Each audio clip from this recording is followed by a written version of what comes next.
वेद व्यास ने महाभारत जैसे महाकाव्य की रचना की, जिसमें धर्म, नीति, युद्ध, जीवन के संघर्ष और मानव स्वभाव के सभी पहलुओं का वर्णन था। उन्होंने वेदों का विभाजन किया, पुराणों की रचना की और ब्रह्म सूत्र की व्याख्या की। फिर भी उनके मन में एक अजीब सी बेचैनी थी। उन्हें ऐसा लग रहा था कि उन्होंने सब कुछ लिख दिया, लेकिन फिर भी कुछ बहुत महत्वपूर्ण छूट गया है। वह शांति की तलाश में थे, लेकिन उन्हें आत्मसंतोष नहीं मिल रहा था। उनका आश्रम हिमालय के शांत वातावरण में था। गंगा की पवित्र धारा उनके आश्रम के पास बहती थी। पक्षियों का मधुर कलरव, ठंडी हवाएं और घने वृक्षों की छांव के बीच वे ध्यानमग्न बैठे थे। फिर भी उनके मन को शांति नहीं मिल रही थी। वह सोच रहे थे कि उन्होंने जीवन का सार तो लिखा है, फिर भी यह अधूरा क्यों लग रहा है। इसी चिंता में डूबे वेदव्यास के आश्रम में एक दिन महर्षि नारद का आगमन हुआ। नारद मुनि सदा नारायण के भजन में लीन रहते थे। उनके चेहरे पर दिव्य चमक थी और उनकी वीणा से हमेशा भगवान का नाम गुंजायमान रहता था।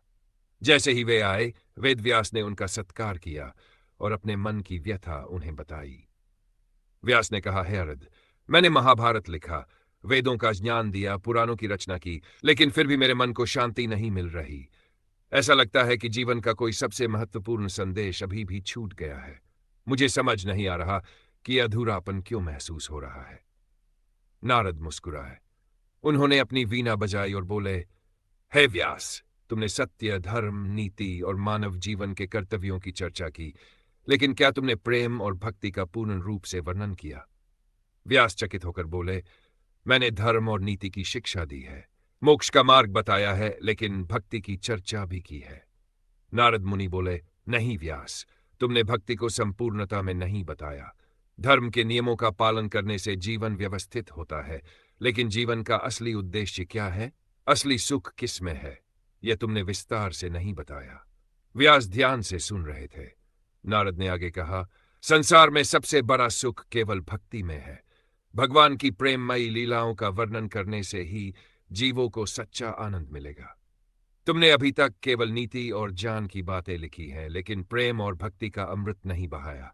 जब तक तुम भगवान श्री कृष्ण की मधुर लीलाओं का वर्णन नहीं करोगे, तब तक संसार को पूर्ण आनंद नहीं मिलेगा और तुम्हें भी शांति नहीं मिलेगी। वेदव्यास को जैसे कोई दिशा मिल गई हो। उन्होंने तुरंत ध्यान लगाया और दिव्य प्रेरणा से उन्हें श्रीमद् भागवत लिखने की इच्छा हुई। वेदव्यास ने भागवत की रचना शुरू की। उन्होंने सबसे पहले ब्रह्मा जी से नारद को दिया गया उपदेश लिखा, फिर नारद से व्यास को मिला ज्ञान और फिर भगवान की अनंत लीलाओं का विस्तार से वर्णन किया। भागवत में भगवान कृष्ण की बाल लीलाएं, गोपियों का प्रेम, रासलीला, उद्धव और गोपियों के बीच हुए संवाद, अक्रूर का वृंदावन आगमन, कृष्ण का मथुरा जाना, कंसवध, द्वारका लीला, सुदामा चरित्र, परीक्षित की कथा और अंत में मोक्ष प्राप्ति की घटनाएं लिखी। जब भागवत की रचना पूर्ण हुई, तब वेदव्यास ने इसे अपने पुत्र शुकदेव को सुनाया।